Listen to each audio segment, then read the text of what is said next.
Como si nada, ya llegamos a la última de las noches que cubre esta clase, y como ustedes seguramente ya se han dado cuenta, no vamos a lograr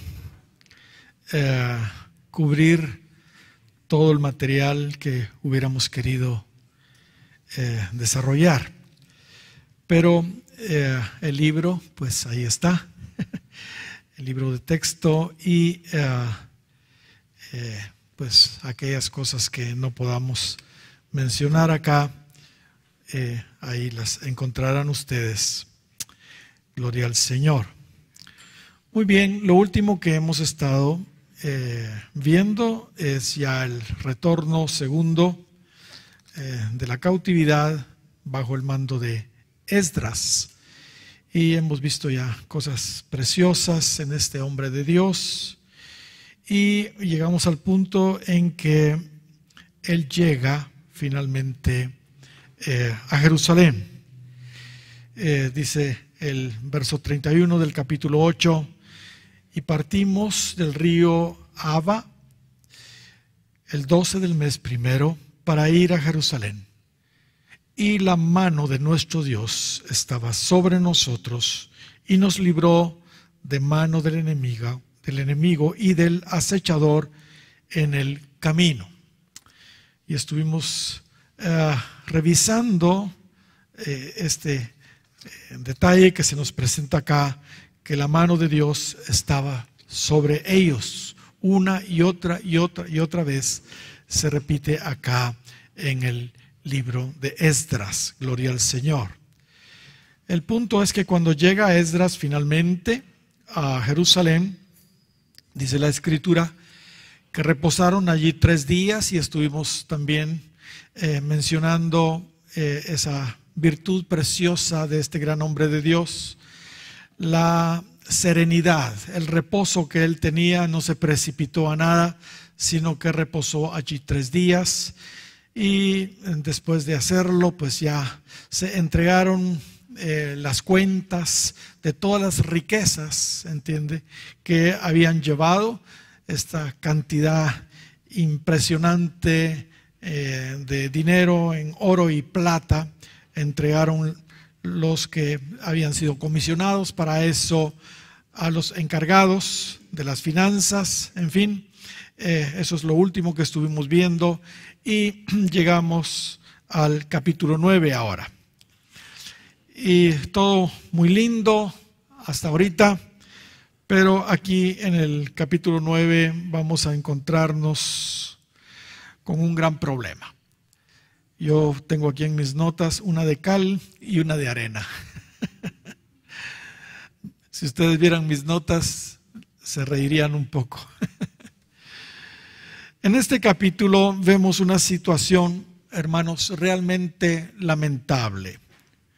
Cuando parecía que todo iba viento en popa, todo iba muy bien, le informan a Esdras sobre algo terrible, de veras terrible. Esto sucedió después de unos 4 meses y medio de haber llegado esta segunda expedición. O sea, después de unos 4 meses de estar, 4 meses y medio de estar Esdras allí ya en Jerusalén, le llega un informe a Esdras muy, pero muy lamentable. Recordemos que ellos llegaron en el 5.º mes, en el mes Av, entre julio y agosto, y esta queja, según vemos acá, la recibió Esdras en el 9.º mes, en el mes de Kislev, entre noviembre y diciembre. Así que ya había pasado unos 4 meses y medio cuando él recibió esta queja. Pero leamos la mala noticia que recibe Esdras acá, del verso 1 y 2. Esdras 9, 1 y 2. Acabadas estas cosas, los príncipes vinieron a mí, diciendo: el pueblo de Israel y los sacerdotes y levitas no se han separado de los pueblos de las tierras, de los cananeos, heteos, fereceos, jebuseos, amonitas, moabitas, egipcios y amorreos, y hacen conforme a sus abominaciones. Imagínense, porque han tomado de las hijas de ellos para sí y para sus hijos, y el linaje santo ha sido mezclado con los pueblos de las tierras, y la mano de los príncipes y de los gobernadores ha sido la primera en cometer este pecado. Uy, uy, uy. Esto sí está trágico, ¿no creen ustedes? Definitivamente, los que habían cometido los que estaban cometiendo este terrible pecado de mezclarse con los pueblos que aquí se mencionan, paganos, ¿entiende? No eran, fíjese bien, no eran los de esta segunda expedición que habían venido con Esdras. Creo que no había tiempo para eso. Lo más probable es que eran los descendientes de aquellos que regresaron con Zorobabel unos 79 años antes. Pero lo más terrible del asunto es que muchos sacerdotes y levitas habían caído, hermanos, también ellos en esta situación. De hecho, por lo que aquí estamos intuyendo, es de que pareciera como que el liderazgo fue el primero que cometió ese pecado. Esa misma situación la vivió años después Nehemías y lamentablemente creo no vamos a llegar a ese punto, pero en el capítulo 13 de Nehemías, Nehemías se encuentra con una situación similar. Muy bien, recordémonos que estos acontecimientos, hermanos, como hemos estado descubriendo en su palabra, son acontecimientos proféticos para nuestros días. Y sin duda, fíjese bien lo que voy a decir, el tema de los matrimonios ilícitos, mixtos, es el principal problema en el que la iglesia está incurriendo hoy. Y por supuesto, los principales responsables, tal como sucedió en los tiempos de Esdras, son los mismos líderes, Muchos de los líderes hoy, lamentablemente, no están solventes ellos mismos moralmente en sus propios matrimonios. Por eso han bajado los estándares en cuanto a la doctrina del matrimonio, así que casan ellos a creyentes con no creyentes, o casan personas que vienen de un divorcio, qué sé yo, ¿entiende? Y esto, hermanos, se ha vuelto últimamente pero muy común en la iglesia. Pero esto de alguna manera ya estaba anunciado proféticamente por esta historia que encontramos aquí en Esdras. Mis amados, cuando los líderes bajan los estándares, sobre todo en el tema del matrimonio, automáticamente el pueblo hace lo mismo, porque dicen, bueno, entonces sí se puede, así que hagámoslo. Y aunque muchas veces ese no es el caso necesariamente del pastor, si él se presta, por ejemplo, a casar parejas, un creyente con un inconverso, sea mixtos, o permite que sus miembros se divorcien y se vuelvan a casar, tarde o temprano, fíjese bien lo que voy a decir, tarde o temprano, él mismo o su familia, sus hijos, ¿entiende?, pueden ser tocados en esa área, El pastor Bailey dice que en estos últimos días habrá algunas doctrinas que separarán a los cristianos.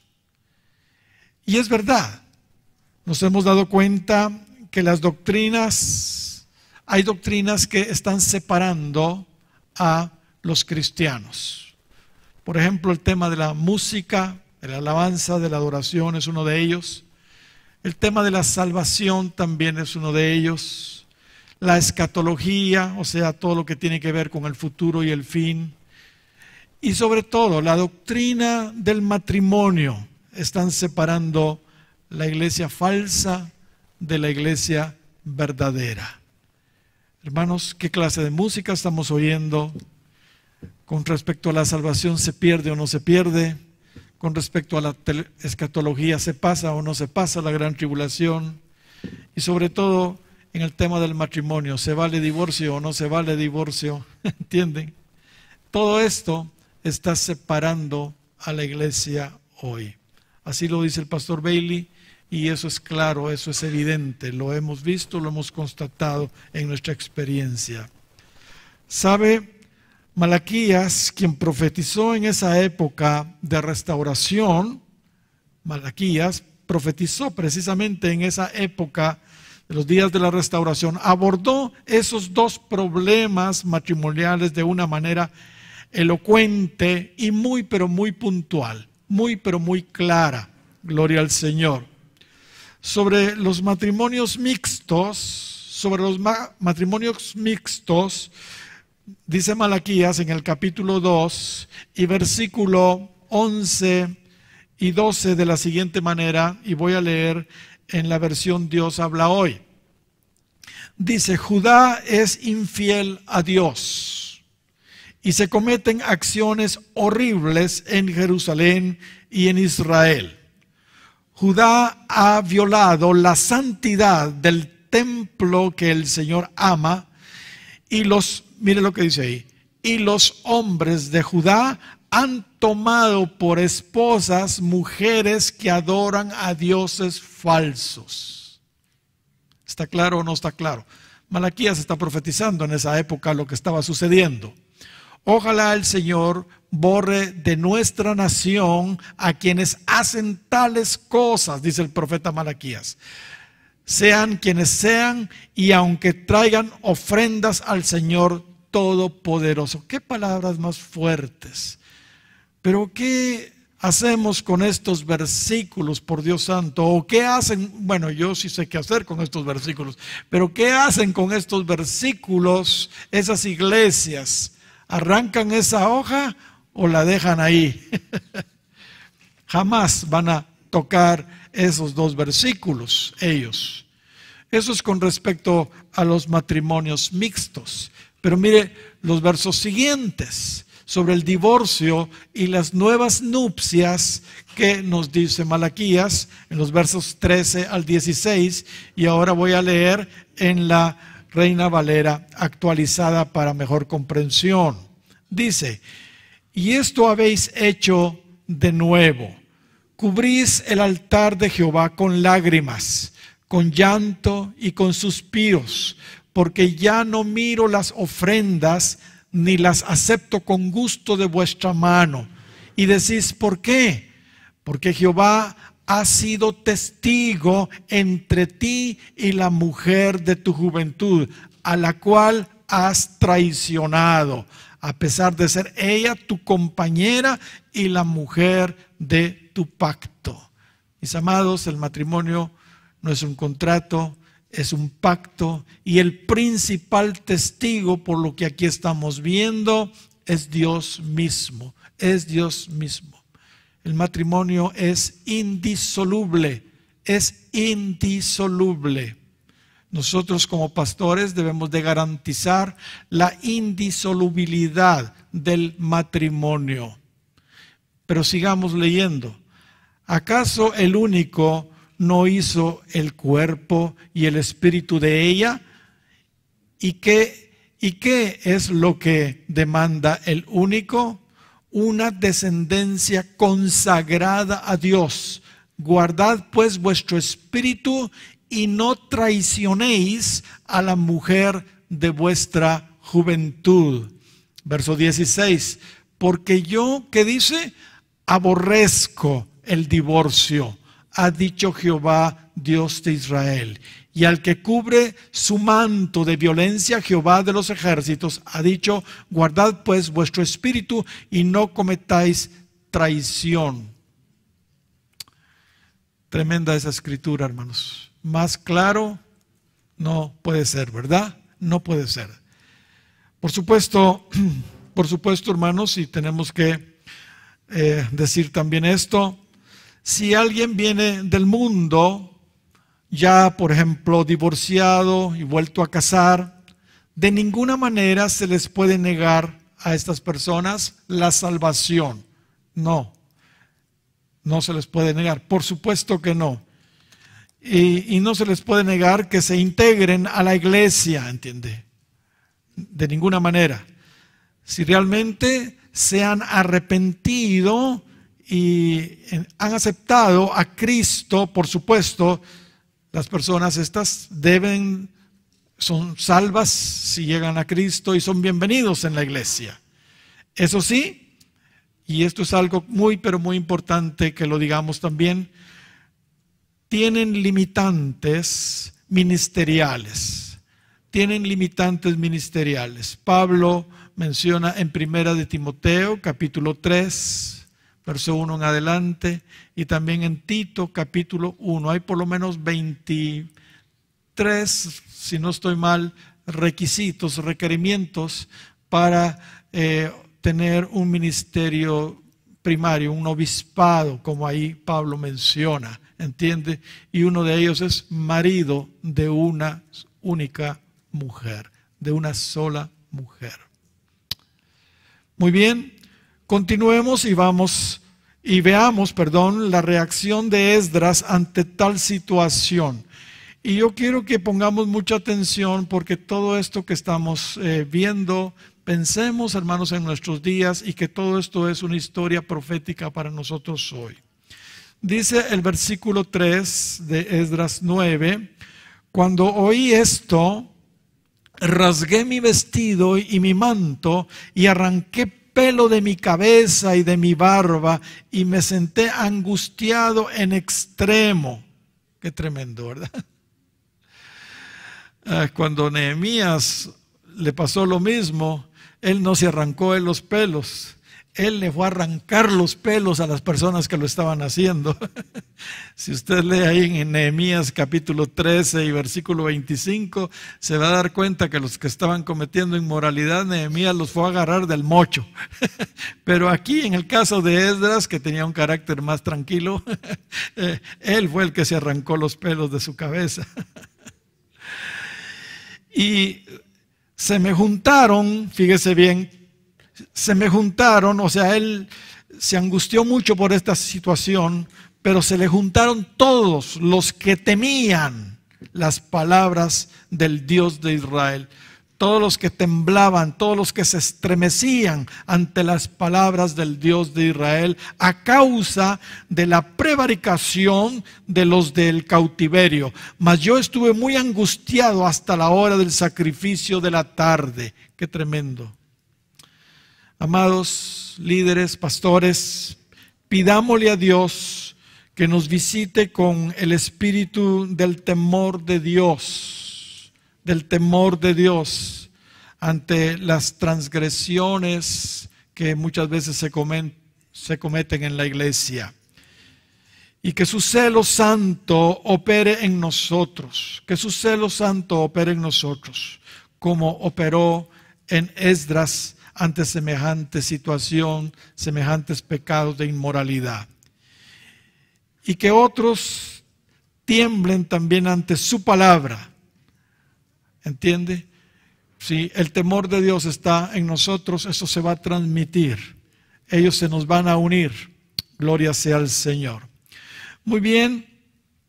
El capítulo 66 de Isaías y verso 2 dice lo que estoy mencionando ahorita. Mi mano hizo todas estas cosas y así todas estas cosas fueron, dice Jehová, pero miraré a aquel que es pobre y humilde de espíritu y que tiembla a mi palabra. Que Dios nos dé ese temor de Dios en nuestro corazón y que de veras, hermanos, temblemos ante lo que la palabra del Señor dice, porque la autoridad de la palabra es lo que nos debe de regir a nosotros. Amén. Gloria al Señor. Ahora, el versículo 5 en adelante, del versículo 5 en adelante, tenemos una de las oraciones más hermosas y conmovedoras de la palabra de Dios. En realidad, todos los líderes debiéramos imitar cuando nos encontramos en situaciones similares esa oración o ese tipo de oración. El verso 6, vemos que Esdras, al igual que lo hicieron otros grandes en la Biblia, como por ejemplo Moisés, como por ejemplo Samuel, como por ejemplo Daniel, poniéndose a la brecha por el pueblo de Dios, confesó también, al igual que lo hizo Moisés, Samuel y Daniel, los pecados del pueblo, pero incluyéndose ellos, aunque ellos no eran los pecadores necesariamente. Y hermanos, el punto es que Esdras se abandona en las manos misericordiosas de Dios. Creo que los pastores debemos hacer lo mismo hoy. Es interesante que estos hombres no habían fallado necesariamente ellos, pero se identificaban con el pecado del pueblo y confesaban delante de Dios los pecados que habían cometido, incluyéndose ellos. Verso 7, vemos que Esdras continúa su oración reconociendo que ellos desde los días de sus padres han venido ofendiendo sistemáticamente a Dios y que ha sido por eso que han sufrido cautiverio, robo y vergüenza, como les estaba sucediendo ahora. En otras palabras, que se lo merecían. Prácticamente es lo que Esdras está orando, que se lo merecían. Los versos 8 y 9 vemos que Esdras reconoce la misericordia de Dios en ellos al darles un suspiro, un poco de vida en medio del cautiverio, usando a los reyes de Persia para levantar nuevamente la casa de Dios y darles protección. En realidad, ese poco de vida que estaban recibiendo en su cautiverio era una respuesta a la súplica del gran profeta Habacuc.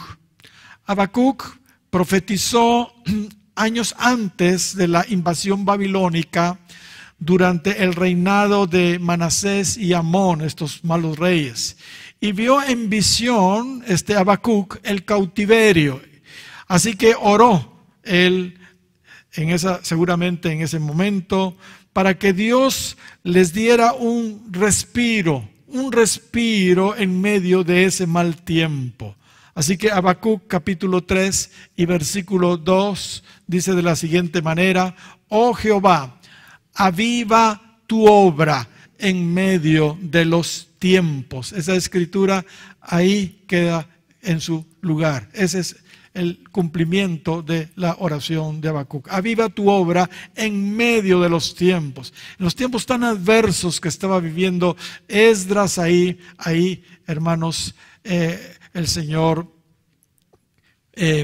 la oración de Habacuc y también de Esdras obviamente es que el Señor haga algo en medio de esas circunstancias tan adversas.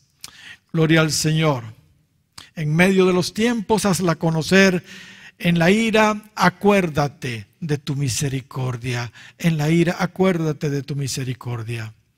En los versos 10 al 14, Esdras le dice a Dios que realmente no tienen excusa, que no tienen excusa. Y eso es algo muy, muy sincero de parte de él, ¿verdad? No está tratando de justificar nada, sino está diciendo que no tienen realmente excusa.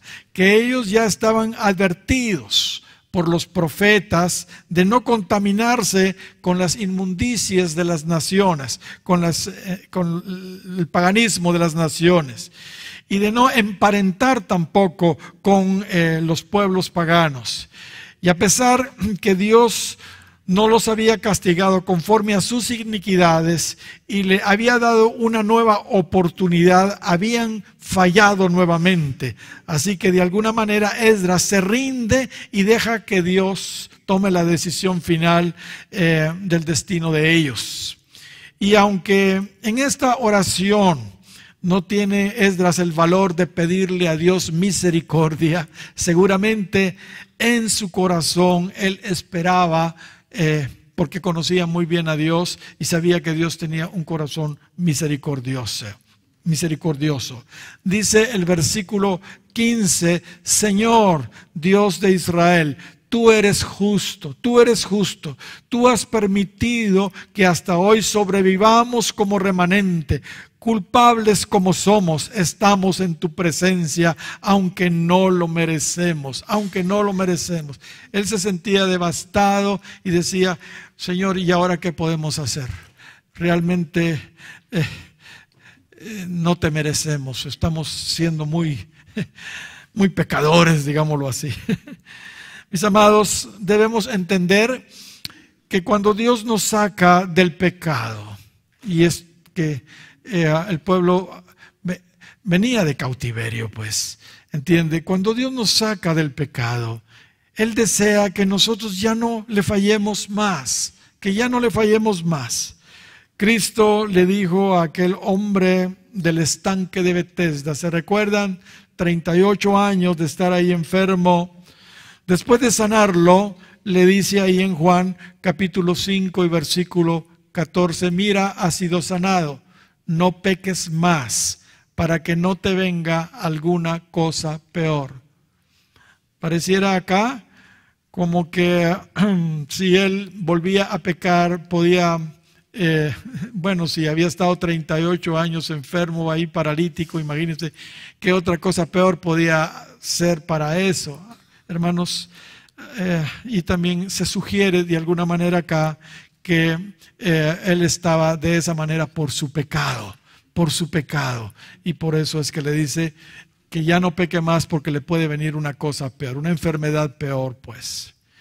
Y esta misma verdad la encontramos en aquella mujer adúltera, después de librarla al Señor de que ella fuera apedreada. El Señor le dice: ¿dónde están todos los que te condenaban? Y ella dijo: pues no hay nadie, todos se han ido. Y él le dice: ni yo te condeno, vete y no peques más. El Señor espera, hermanos, que cuando nos ha sacado de una situación terrible, nosotros simplemente ya no volvamos a pecar, ya no reincidamos en pecados.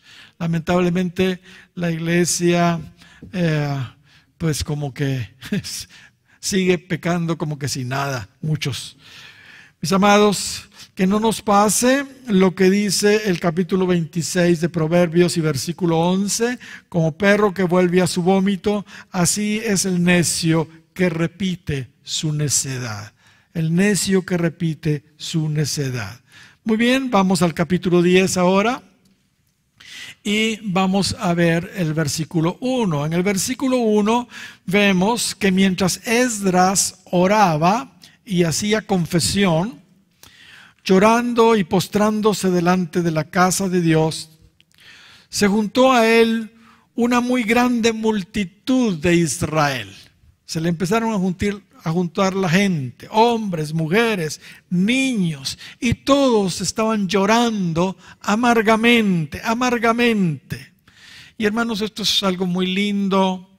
El quebrantamiento de Esdras provocó convicción de pecado también en el pueblo de Dios.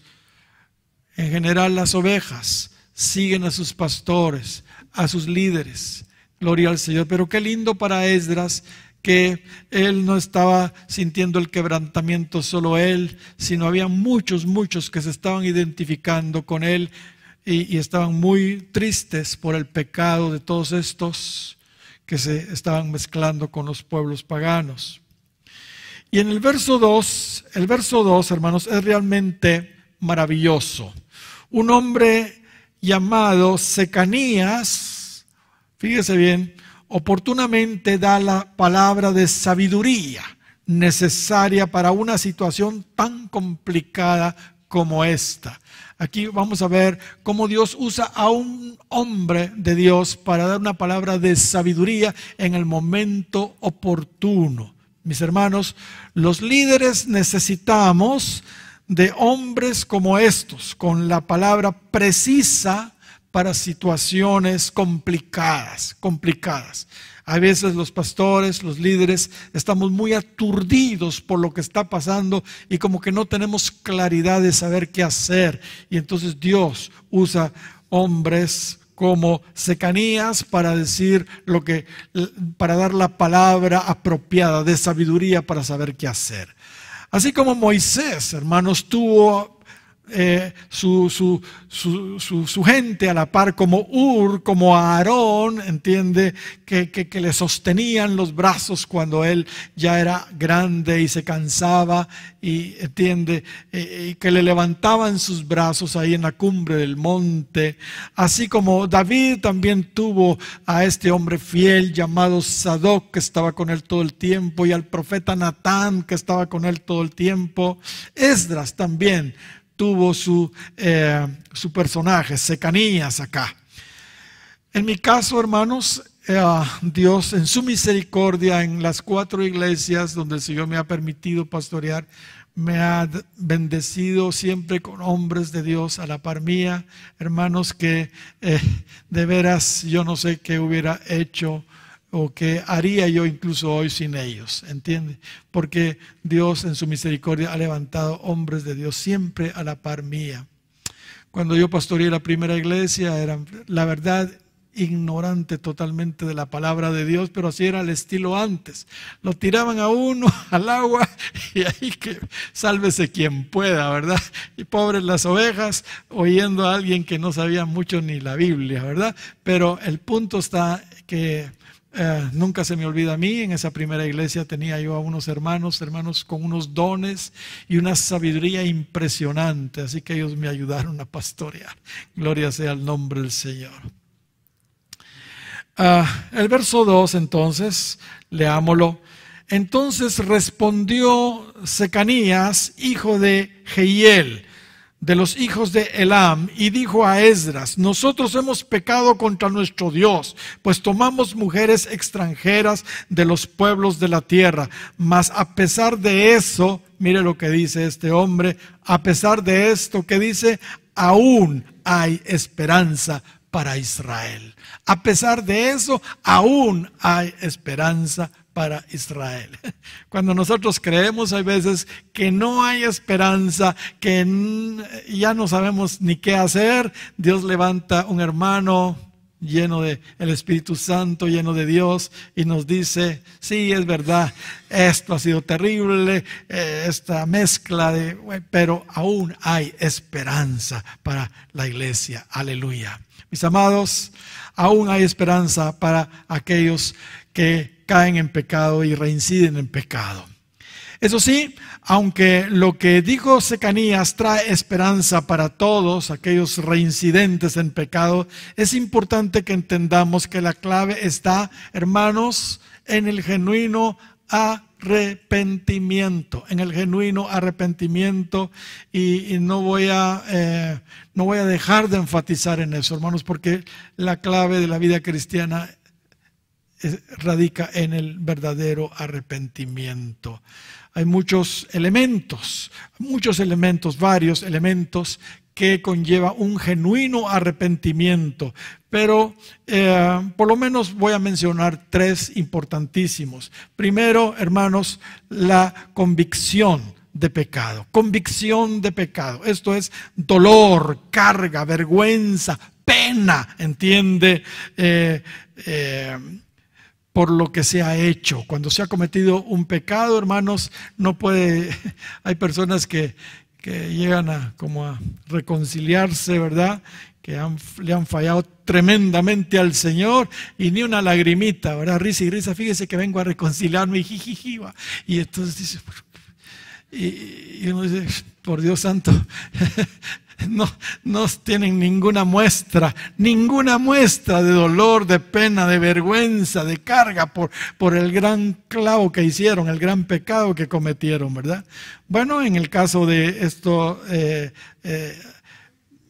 de estos, pues bueno, vamos a ver cuál fue el proceso de ellos. El segundo elemento, hermanos, es la confesión del pecado. Hermanos, la confesión es determinante también, ¿verdad?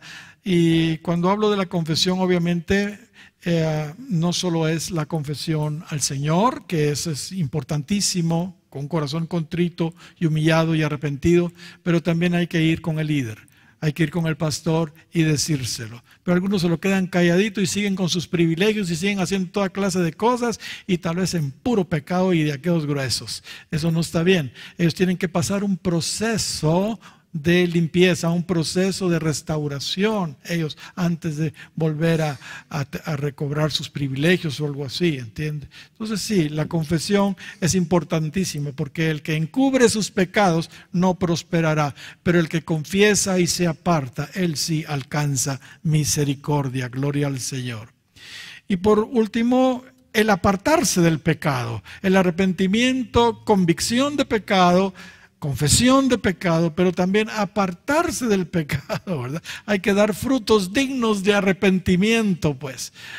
Hermanos, si falta uno de estos tres elementos, el arrepentimiento no es completo, ¿entiende? Porque hay algunos que sí tienen convicción de pecado, dolor, pero nunca lo han confesado, ¿verdad? O tal vez no se han apartado, ¿entiende? Pero hermanos, las tres cosas tienen que ir de la mano. Hay algunos que incluso se apartan del pecado e incluso lo confiesan, pero nunca han tenido un dolor y pena y vergüenza, una convicción de pecado. Todavía como que disfrutaron y siguen disfrutando en su mente el pecado que cometieron. Eso no está bien. Amén. Así que, hermanos, hay esperanza entonces para los reincidentes, siempre y cuando cumplan con los requerimientos de un verdadero arrepentimiento. Santiago dice que su misericordia, hermanos, triunfa sobre el juicio. Eso sí, no se debe cruzar la línea. No se debe cruzar la línea, hermanos, como la cruzó Esaú. Esaú cruzó la línea. Pablo dice ahí en el capítulo 12 de la carta a los Hebreos que Esaú no tuvo la oportunidad de arrepentirse porque deliberadamente menospreció y se burló de la primogenitura. Así que cuando quiso la bendición de primogénito, aunque la procuró con lágrimas, no pudo alcanzarla, cruzó la línea. Sus lágrimas, hermanos, no fueron de arrepentimiento. Sus lágrimas fueron por querer alcanzar la bendición y pues ya no la pudo obtener. No fueron por arrepentimiento. Él no se arrepintió. Muy bien, Hebreos capítulo 10 y versículo 26 y 27. Porque si pecamos voluntariamente, y ahí está el punto, después de haber recibido el conocimiento de la verdad, ya no queda más sacrificio por el pecado, y esto ya lo habíamos citado, ¿verdad? Sino una horrenda expectación de juicio y hervor de fuego que ha de devorar a los adversarios. Cuidémonos entonces, hermanos, de pecados deliberados y claro, si se llegaron a cometer, tiene que haber un genuino arrepentimiento. Verso 3. En el verso 3 vemos a Secanías proponiendo un pacto ante Dios de despedir a las mujeres extranjeras y a sus hijos. Mire qué tremenda la propuesta de Secanías. Lo voy a leer. Ahora pues, hagamos un pacto con nuestro Dios. Él dice, hay esperanza para Israel. ¿Se recuerdan? Él dijo, sí, es verdad, hemos pecado, pero hay esperanza para Israel. Y lo que sigue diciendo es, hagamos un pacto con nuestro Dios, que despediremos a todas las mujeres y los nacidos de ellas, según el consejo de mi Señor y de los que temen el mandamiento de nuestro Dios, y hágase conforme a la ley. Hágase conforme a la ley. Uy, uy, uy. Qué cosa, qué consejo más difícil, pero qué propuesta más complicada para ponerla en práctica. Versículo 4, vemos que Secanías le dice a Esdras lo siguiente. Le dice, esa fue su propuesta, pero ahora le pasa la chibolita a Esdras y le dice, levántate, porque esta es tu obligación. Esa es la palabra que Dios me ha dado para ti. Hay que separarse de esas mujeres porque eso es pecado, es abominación delante de Dios. Pero Esdras, levántate, porque esa es tu obligación y nosotros estaremos contigo. Esfuérzate y pon mano a la obra. Echa punta, pues. Es tu obligación. En realidad, hermanos, Esdras necesitaba esas palabras. Como decía yo, hay veces necesitamos gente que de veras, con convicciones también profundas en cuanto al temor de Dios, la palabra de Dios, para que nos empuje a hacer lo que hay veces nosotros no nos animamos a hacer. En su oración vemos como que había llegado a un tope y no sabía realmente qué hacer Esdras, ¿verdad? Gracias a Dios por los sabios, Secanías, que hoy Dios está levantando, ¿verdad? Y que nos exhortan de una manera piadosa, con mucho respeto, por supuesto. Gloria sea el nombre, para que actuemos. Bendito su nombre para siempre. Muy bien, versículo 5, vemos a Esdras responder a la exhortación y se levanta a juramentar a los sacerdotes levitas y a todo Israel para tomar acción. Dice ahí, entonces se levantó Esdras y juramentó a los príncipes de los sacerdotes y de los levitas y a todo Israel que harían conforme a esto, y ellos juraron. Mire pues, qué tremendo. Verso 6, en el verso 6 vemos que Esdras, de la tristeza, se aparta a la recámara de Joanán, hijo de Eliasib, a buscar a Dios en ayuno, se pone a ayunar. Así como los sumos sacerdotes llevaban, hermanos, los nombres de las 12 tribus de Israel acá en el pecho, en el pectoral, una de las vestiduras sacerdotales, en el pectoral del efod, cerca de su corazón. Así Esdras llevaba al pueblo en su corazón. Así que se esconde ahí en una recámara y se pone a ayunar y a orar. Mis amados, ninguna acción, entiende, por urgente que sea, debemos tomarla tan precipitadamente que no tengamos tiempo para buscar a Dios, entiende, y pedir su asistencia, y pedir su aprobación, su respaldo en lo que vamos a hacer. Esdras buscó privadamente a Dios antes de tomar esta acción, hermanos, en esta situación tan delicada, tan difícil de tomar. Así que por eso se encerró a ayunar y a orar. Gloria al Señor. Estamos aprendiendo de estos grandes hombres de Dios, ¿verdad? Versos 7 y 8. En los versos 7 y 8 vemos que se convoca a todos los hijos del cautiverio para reunirse en Jerusalén. Y el que no respondiera al llamado, en 3 días se le confiscarían sus bienes y serían expulsados de la congregación. Un poco voluntariamente, ¿verdad? Bueno, si no vienen, se les van a confiscar sus bienes y van a ser expulsados de la congregación. Recordemos que a Esdras, el rey Artajerjes, le dio esa autoridad, gloria a su nombre. Versículo 9, vemos que todos respondieron, así: si me van a quitar las cosas, si me van a expulsar de la congregación, más vale que vayamos, ¿verdad? Así que todos respondieron. Dice el verso 9: así todos los hombres de Judá y de Benjamín se reunieron en Jerusalén dentro de los 3 días. Ni modo, ¿verdad? Y a los 20 días del mes, que era el mes 9, y se sentó todo el pueblo en la plaza de la casa de Dios, temblando con motivo de aquel asunto, pero además de eso estaban temblando porque estaba lloviendo, a causa de la lluvia. Dice que ellos estaban ahí temblando con motivo de aquel asunto y a causa de la lluvia. Qué linda su palabra, ¿verdad? Yo me gozo, hermanos, ustedes no, pero bueno. Es que me imagino a todos ahí asustados, ahí temblando. A ver qué nos va a decir Esdras ahora. Aquí vemos un par de detalles, hermanos, interesantes. En primer lugar, vemos que el temor de Dios había sobrecogido también al pueblo, pues estaban temblando, por las 2 cosas, pero estaban temblando. Y en segundo lugar, vemos que hubo una gran lluvia ese día. Y hermanos, es muy importante porque de alguna manera eso tiene que ver con la lluvia tardía que viene, ¿entiende? Y cuando la lluvia tardía venga, hermanos, o sea, la gloria postrera, situaciones como la que vamos a ver a continuación van a suceder, aleluya. Y aquí la palabra realmente para lluvia es aguacero. Estaba lloviendo realmente violentamente, y esto pues definitivamente es lo que va a suceder en la lluvia tardía que viene. Como sabemos, espiritual por supuesto. Como sabemos, esto es profético, entonces muy pronto en estos postreros días va a venir lluvia de avivamiento sobre su iglesia, y el espíritu de temor de Dios será una realidad.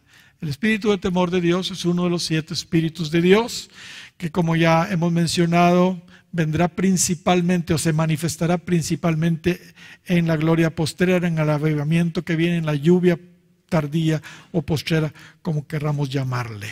Gloria al Señor, pero con el propósito de apartar a las personas del mal, del pecado. Para eso va a venir esa lluvia, o sea, va a haber gracia para eso, pues bendito sea su nombre. Solo bajo una visitación y unción, hermanos, de esa magnitud, se podía realizar un acto tan complicado como era la separación de matrimonios mixtos. La separación de matrimonios mixtos. ¿Sabe? Algunos teólogos creen que en el avivamiento postrero, por lo que aquí se nos está presentando en figura, hermanos, muchos del pueblo escogido de Dios tomarán la decisión, tendrán que tomar la decisión, se les pondrá en una encrucijada y tomarán la decisión de separarse de sus cónyuges para poder agradar y servir al Señor sin las limitaciones que un matrimonio, entiende, un matrimonio desigual, mixto, o un segundo o más matrimonios que pueda tener él, porque ya viene rebotando con 2 o 3 mujeres, que entiende, van a tener que tomar la decisión difícil de separarse de sus cónyuges, porque ellos tienen un llamado ministerial, pero la otra persona nada que ver y les está frenando en el servicio efectivo para el Señor. Hoy por hoy hay muchos hombres y mujeres temerosos de Dios que ya han tomado esa medida. Yo personalmente conozco a algunos tremendos hombres de Dios que han tenido que mejor separarse para poder ejercer su ministerio, Pero es evidente que en tiempos de avivamiento, hermanos, en tiempos de avivamiento hay mucho más gracia para tomar esa clase de medidas que no son definitivamente medidas fáciles de tomar, ¿entiende? En tiempos de avivamiento sí hay esa gracia para eso. Cuando venga la gran visitación de Dios, imagínense la más grande visitación de todos los tiempos que pronto viene, y nosotros ojalá tengamos el privilegio de estar vivos y experimentarla. La prioridad será, hermanos, el Señor, 100% el Señor en el avivamiento que viene. Y aquellos que estén viviendo en situaciones conyugales incómodas, que les estorban ministerialmente, fíjese bien lo que voy a decir, se harán eunucos por causa del reino de los cielos, tal y como Cristo lo dijo. Tal y como Cristo lo dijo. ¿Sabe? Cristo estaba enseñando a sus discípulos acerca del espinoso tema del matrimonio, del divorcio y del nuevo casamiento, ¿verdad? Y estaba ahí porque los discípulos le preguntaban todo el tiempo sobre eso. Y entonces Jesús les empieza a explicar y decir. Entonces le dicen a Jesús, creo que fue Pedro, porque él era siempre la voz cantante, pero ustedes me corrigen si no fue él. Si es así la condición del hombre con su mujer, dijo, no conviene casarse, dijo, porque ellos pues estaban esperando que Jesús les autorizara, que si no les iba bien en el matrimonio, que se podían separar, divorciar y volverse a casar. Entonces dijo, bueno, si es así la condición del hombre, cuando se casa mejor no conviene casarse. Entonces Jesús les dice estas palabras ahí en el 19 de Mateo y versículo 12. Pues hay eunucos que nacieron así del vientre de su madre. Hay algunos que así nacieron desde pequeños, desde que nacieron.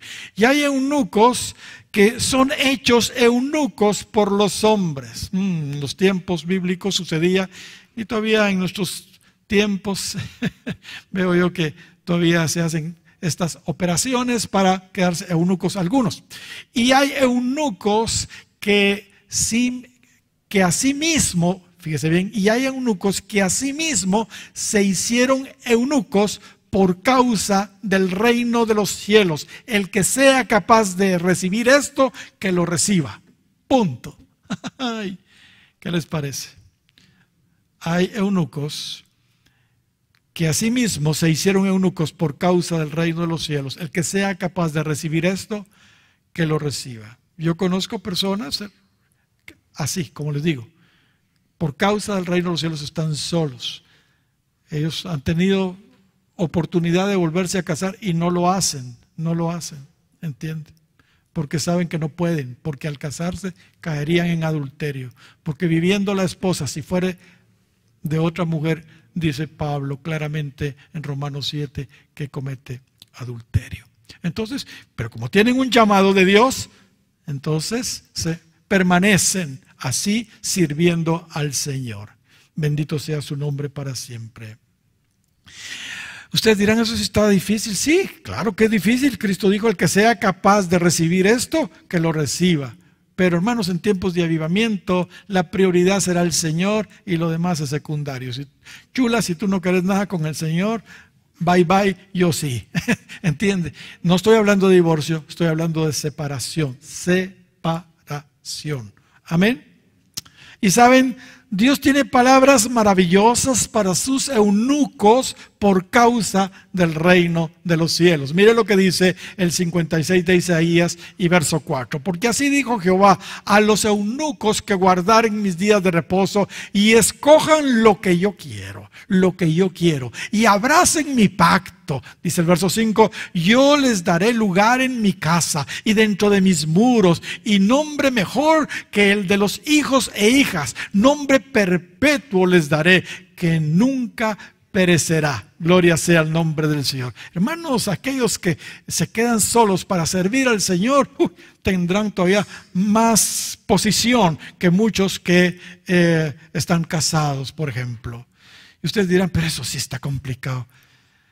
Bueno, Jesús, ¿qué pasó con Jesús?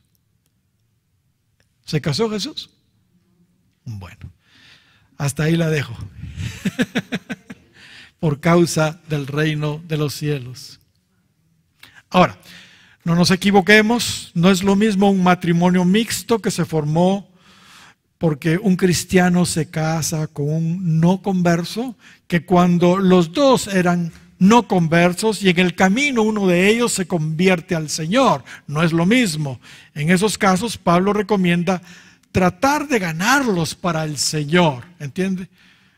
Digamos, yo soy cristiano, yo no puedo casar con una inconversa, pero digamos los dos éramos inconversos y en el camino yo me convierto y ella no. No, es que sos inconverso. No. Pablo dice que la trate de ganar para el Señor. Así lo dice 1 Corintios capítulo 7, versículos 12 en adelante, pero dice, y a los demás yo digo, no el Señor, si algún hermano tiene mujer que no sea creyente y ella consiente en vivir con él, no la abandone. Y si la mujer tiene marido que no sea creyente y él consiente en vivir con ella, no lo abandone. El verso 16 dice, porque ¿qué sabes tú, oh mujer, si quizá harás salvo a tu marido? ¿O qué sabes tú, oh marido, si quizá harás salva a tu mujer? Estos casos que se mencionan aquí son diferentes a los de los tiempos de Esdras definitivamente. Aquí Pablo se refiere a aquellas parejas que siendo ambos no creyentes, uno de ellos se ha convertido al Señor. El salvo en este caso no debe separarse ligeramente de su cónyuge, más bien debe buscar su salvación, Amén. Pero en tiempos de avivamiento, y si Dios así lo requiere, pues podrán volverse eunucos por causa del reino de los cielos. Muy bien, sigamos. Versos 10 y 11, vemos a Esdras tomar la sartén por el mango, finalmente, ¿verdad? Verso 10 dice, y se levantó el sacerdote Esdras y les dijo, vosotros habéis pecado por cuanto tomasteis mujeres extranjeras, añadiendo así sobre el pecado de Israel. Ahora pues, dad gloria a Jehová, Dios de vuestros padres, y haced su voluntad, y apartaos de los pueblos de las tierras y de las mujeres extranjeras. Y como ya mencioné, hermanos, cuando fluye el espíritu de arrepentimiento y de temor de Dios, la respuesta de las personas, hermanos, no se hace esperar, porque eso viene también, un espíritu de arrepentimiento en estos días próximos. Gloria al Señor. En los versos 12 al 14 vemos que la respuesta del pueblo, hermanos, fue impresionante, fue excelente. Su única petición fue que por ser demasiados los que habían cometido ese pecado y por causa también de las torrenciales lluvias, y seguramente había frío, se les permitiera regresar mejor a sus ciudades y que fueran llamados por turnos todos ellos, ¿verdad? Para ser juzgados. Pues ese asunto, esa limpieza no podía hacerse en 1 o 2 días. Así que ellos pidieron que les dieran un poquito de chance y que fueran por grupos a, digamos, oficializar la separación. Gloria al Señor. Verso 15, vemos que solamente un tal Jonatán y un tal Jaasías, apoyados por un par de malos levitas, Mesulam y Sebetai, se opusieron. De todos, solo Jonatán y Asaías, apoyados por 2 malos levitas, Mesulam y Sebetai, se opusieron. Como ya hemos estado viendo, siempre hay pelos en la sopa, ¿verdad? Y vamos a seguirlos viendo porque aparecen por todos lados. Muy bien, versículo 16 y 17 vemos que efectivamente el proceso de limpieza duró su tiempo, 3 meses. Pero valió la pena. Mis amados, estamos viviendo espiritualmente días similares a los de Esdras, y cuanto antes tomemos nosotros medidas drásticas en el asunto de la inmoralidad y en el asunto del matrimonio, mejor. No permitamos que la impureza moral invada nuestras vidas, nuestras familias, nuestras iglesias. Tenemos que presentar algo diferente a lo que el mundo presenta. para vergüenza de los 113 implicados en este terrible pecado. Sus nombres quedaron registrados en la Biblia. Los nombres de los 113 implicados en este pecado, sus nombres quedaron registrados en la Biblia. Los versos 18 al 44, ahí los tenemos. Y peor aún, entre todos esos nombres, el nombre de 17 sacerdotes, imagínese usted, y el nombre de 10 levitas, incluyendo cantores y porteros, también quedaron anotados aquí para la posteridad, para vergüenza de ellos. Mis amados, como ya dijimos, en el día del juicio también serán abiertos los libros y todos serán juzgados según lo que ahí está registrado de ellos. Amén. Gloria al Señor. Hemos terminado el libro de Esdras y nos corresponde entrar a este otro maravilloso libro de la Biblia, el libro de Nehemías. En este libro estaremos viendo, hermanos, el tercer retorno a Jerusalén, ahora bajo el liderazgo de Nehemías. ¿Quién era Nehemías? Como dijimos ya, al igual que los otros protagonistas de la era de la restauración, Nehemías es también como Isaías 62 dice en el versículo 3, corona de gloria en la mano de Jehová y diadema de reino en la mano de Dios. Aunque no se dice, hermanos, es muy probable que perteneciera Nehemías a la tribu de Judá. Es muy probable. Nehemías es reconocido como un hombre de oración, un hombre de acción también y de devoción al deber. Repito, de oración, de acción y de devoción al deber. Y en la medida que avancemos lo vamos a constatar. Particularmente, hermanos, he tenido especial admiración por Nehemías.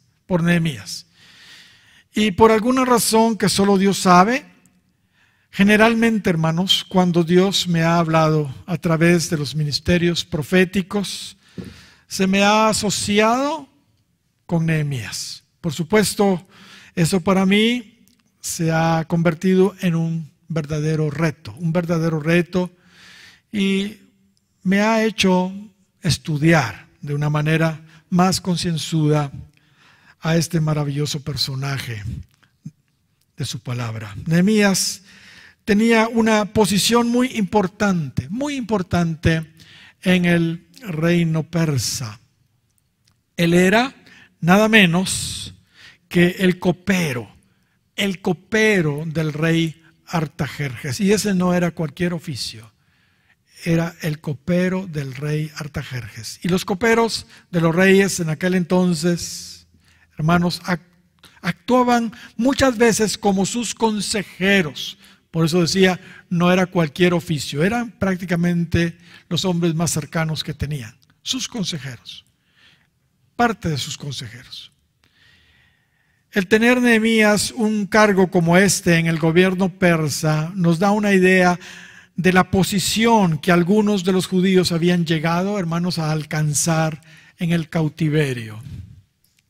Adelante, en el capítulo 5 vemos que Nehemías no era un cualquierita, era un hombre pero muy rico, era un hombre acaudalado.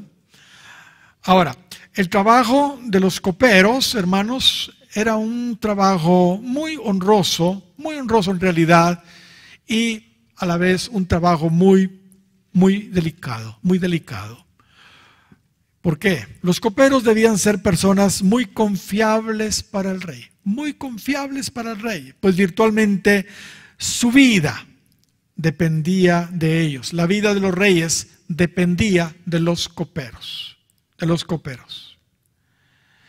Y la razón era porque Con frecuencia los reyes en aquel tiempo, en esos tiempos, eran envenenados cuando tomaban el vino. Una manera muy común de acabar con los reyes en esos tiempos era envenenándolos a través del vino.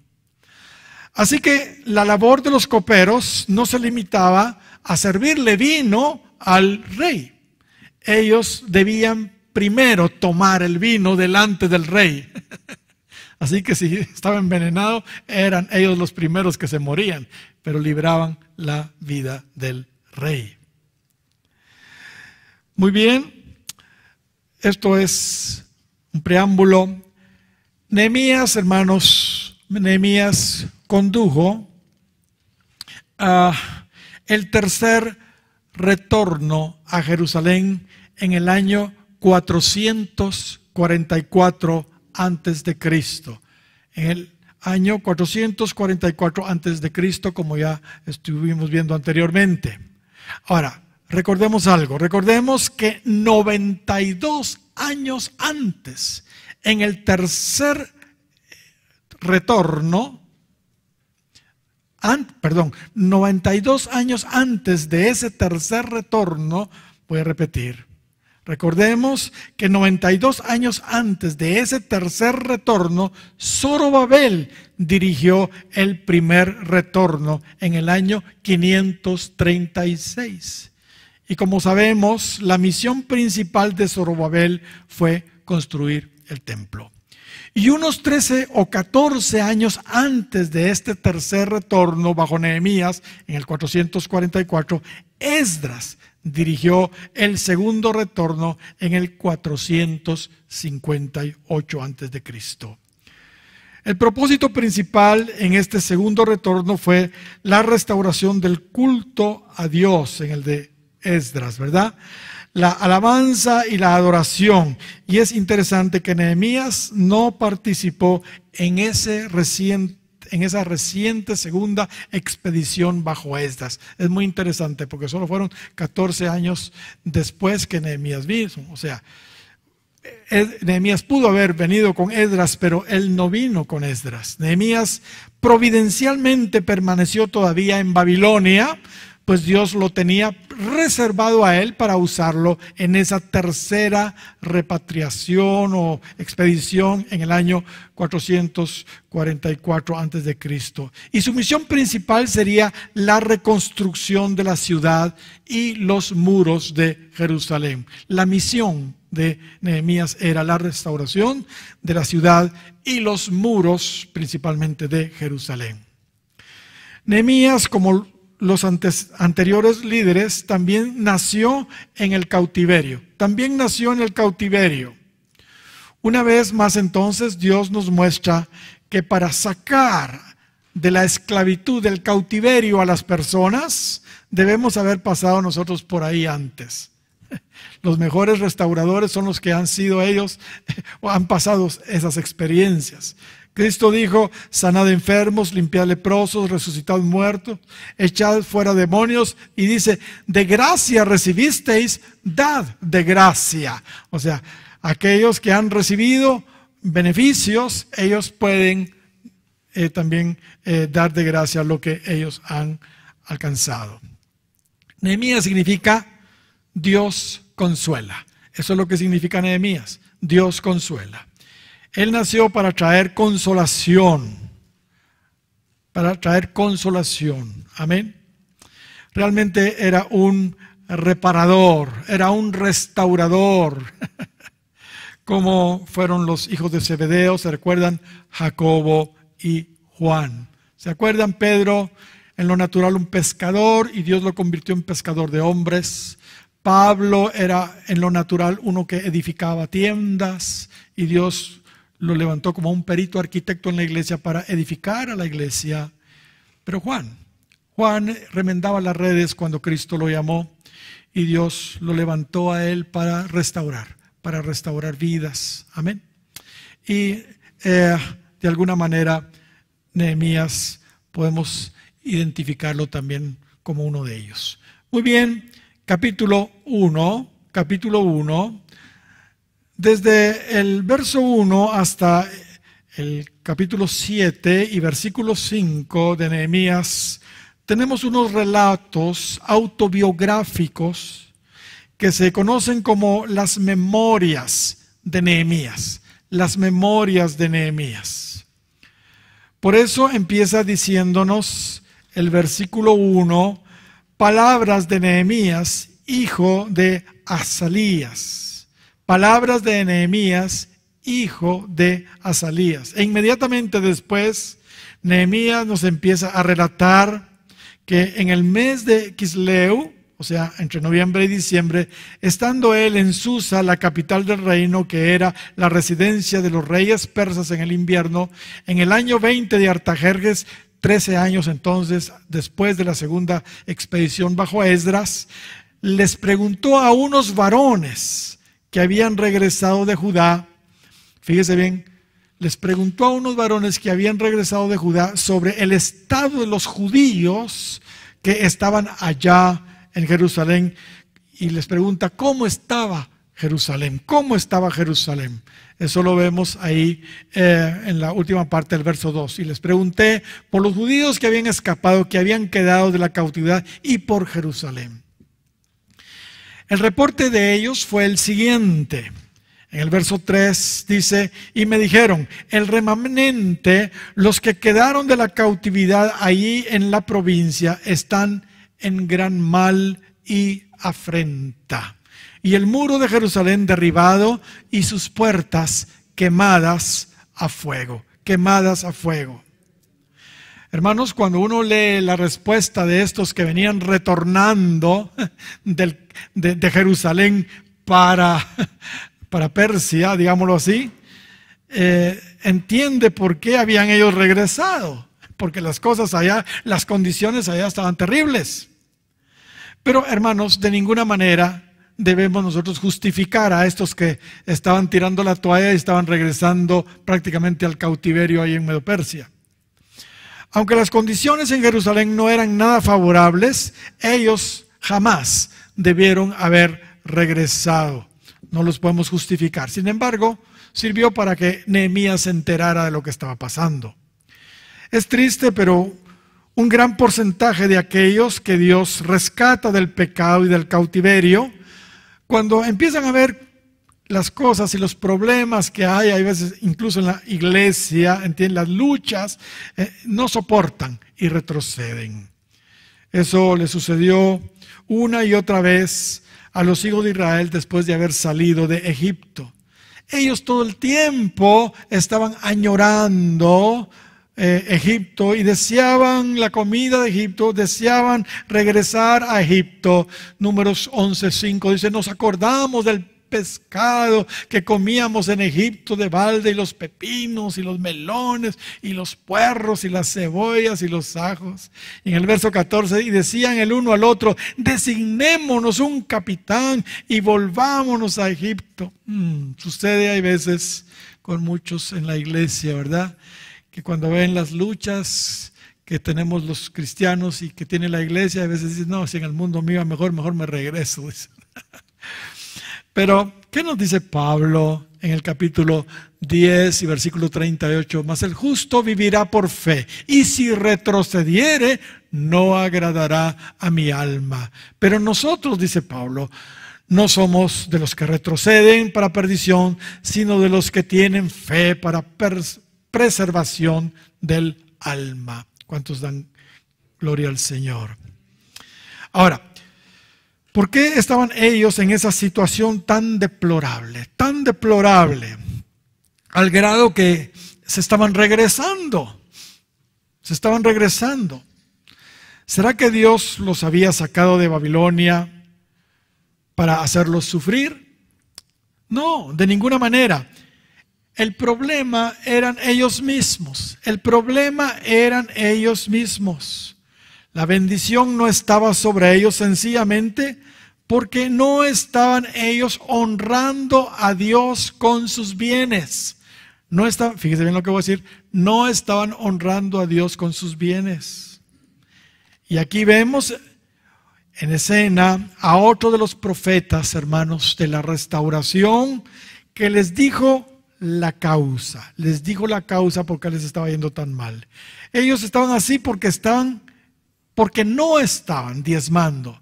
Ellos estaban así porque no estaban ofrendando. A estas alturas, hermanos, ellos ya tenían 92 años.